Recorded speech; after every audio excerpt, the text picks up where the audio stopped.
Luckily for folks out at Cruise Night in Kearney, the weather is better tonight. NTV's Tanner Kaler out in the middle of the annual event tonight for us and joins us live. Tanner, what's going on? Hey Lauren, yeah, you can smell the exhaust in the air. It's Cruise Night weekend here in Kearney. We're live down here on the bricks in downtown, and we're gonna bring Brad Kernick out here. He's gonna join us live. Yeah, you can step over here. Brad's one of the organizers for tonight's event and all the events this weekend. So Brad, tell us, what kind of events do you have going on for the rest of the weekend? Well, thanks, Tanner. This evening, the parade just finished, and that was very good. And now they're moving to the burnout contest up at Graham Tire, and that'll go for a couple, 3 hours. And then also out at Kearney Raceway Park, there's drag races this evening. So a lot of fun events out here, a lot of fun for people to have, and this is something that's been going on for a long time. Tell us a little bit about the history of this event out here. Well, Cruise Night actually started out as a one-day car show. It was a car show in the day, a dance in the evening, and that was it.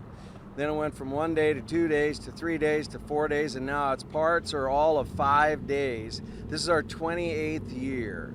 28 years. So this is an event that probably brings a lot of people around to the area, not just here from Kearney, but probably from out of state too, right? Yeah, last year, just the cars that we had entered downtown, we had cars that were entered from 9 different states. So this year, I know we have a car that came all the way from San Diego, California. We had another one that came from Oregon. So, I mean, people come here from a long ways away. And this is probably a really good event. What do you think this does positively for the community out here?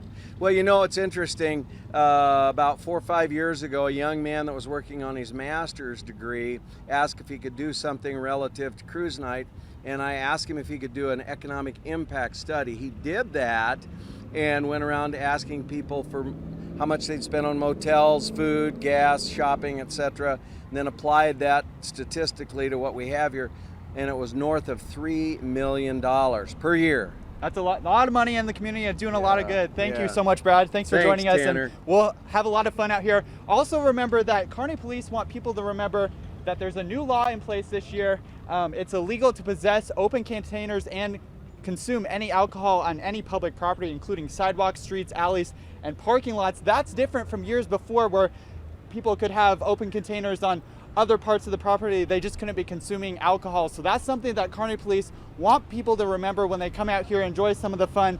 Last year, Kearney Police say they had 77 arrests, and this year they say they're going to have 90 police officers out here making sure that everybody stays safe. And we'll be out here live, and we'll bring you more coverage of Cruise Night coming up tonight on NTV News at 10. Lauren, back to you. Definitely a big night for Kearney. Thanks so much, Tanner.